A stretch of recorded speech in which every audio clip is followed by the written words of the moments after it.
नमस्कार। बिहनिया संजय से मैं कौशल तिवारी हूँ। सबको अपने तरीके से हाँक लेने की सत्ता की जिद के कारण आज पूरे देश की स्थिति आर्थिक रूप से बदहाली की हालत में है। आम लोग परेशान हैं। कश्मीर, जिसे धरती का स्वर्ग कहा जाता है, आज वहाँ के लोगों की स्थिति नारकी है। धारा 370 हटने के बाद केंद्र की मोदी सत्ता ने जम्मू कश्मीर के नेताओं के साथ बैठक की। बैठक में जिस तरीके से कश्मीर के नेताओं ने केंद्र की नीयत पर सवाल उठाते हुए अविश्वास की लकीर खींची है, उसका परिणाम क्या होगा अभी कहना जल्दबाजी होगी। लेकिन इस बैठक के बाद जो सवाल उठे हैं, उसके बाद तो मोदी सरकार की नीयत पर ही सवाल उठने लगे हैं। ये सवाल सिर्फ कश्मीर के नेता ही नहीं उठा रहे हैं, बल्कि सालों भाजपा का साथ देने वाले कश्मीरी पंडित के मन में भी है। सवाल यह नहीं है कि मोदी सत्ता ने बैठक उन लोगों के साथ क्यों की जिन्हें कैद करके रखा गया था, जिन्हें कश्मीर में हिंसा भड़काने का आरोप लगाकर जेल में रखा गया था। केंद्र सरकार क्या सचमुच कश्मीर की भलाई के लिए कार्य करना चाहती है? तो फिर उसने कश्मीरी पंडितों के लिए धारा 370 हटने के बाद क्या किया? कश्मीर के विकास के लिए क्या किया और आगे वह क्या करना चाहती है?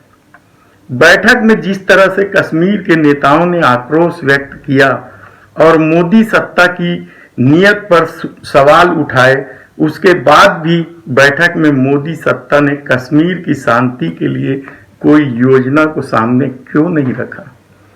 बैठक में केंद्र ने क्यों नहीं बताया कि विस्थापित कश्मीरी पंडितों को किस तरह से वह पुनर्वास करेगी और चुनाव कब कराएगी?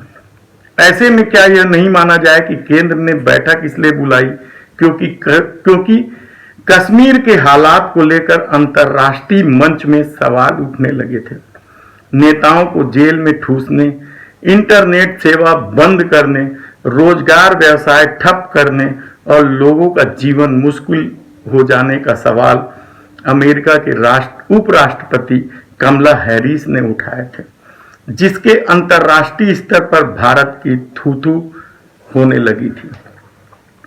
आज इस कोरोना काल में आप कल्पना करिए, जब लोग तकलीफ में थे, इंटरनेट का इस्तेमाल करके सहायता मांग रहे थे, तब कश्मीरियों के पास वह भी रास्ता बंद कर दिया गया था। क्या यह सवाल उठना नहीं चाहिए कि अपने ही देश के लोगों के साथ दो तरह का व्यवहार कैसे हो रहा है? जम्मू के लोगों के साथ व्यवहार, दिल्ली तो छोड़ दीजिए, जम्मू के लोगों के साथ व्यवहार, कश्मीर के लोगों के साथ व्यवहार अलग तरीके से क्यों हो रहा है? क्या यह बैठक अगले साल होने वाले उत्तर प्रदेश के चुनाव के मद्देनजर रखी गई थी? हो सकता है, क्योंकि भाजपा की राजनीति में कश्मीर, पाकिस्तान और हिंदू मुस्लिम ही हमेशा से केंद्र में रहा है।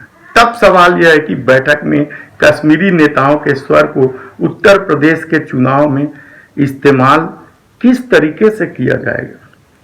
तब सवाल यही है कि आखिर केंद्र सरकार कश्मीर को लेकर कोई ठोस योजना क्यों नहीं बना रही है?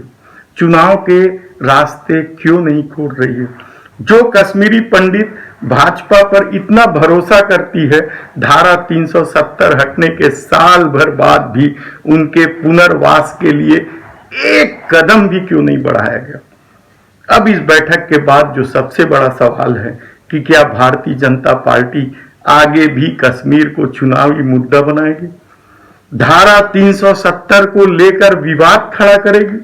सवाल कई हैं, लेकिन सबसे बड़ा सवाल तो यही है कि यदि भारत सरकार के प्रति कश्मीरियों में विश्वास नहीं रहेगा, तो फिर ऐसी बैठकों का क्या मतलब होगा? आप सोचिए कि कश्मीर भारत का अंग है। धारा 370 उसे किस ढंग से जोड़ के रखी थी, लेकिन नफरत की जो हवा फैलाई गई, धारा 370 को लेकर जितना बड़ा मुद्दा बनाया गया, दरअसल वह उतना बड़ा मुद्दा था ही नहीं। कश्मीर भारत का ही नहीं, दुनिया का भी स्वर्ग माना जाता है। ऐसे में वहाँ लोकतंत्र की बहाली कितना जरूरी हो जाता है, वहाँ के लोगों की पीड़ा को समझना कितना जरूरी हो जाता है।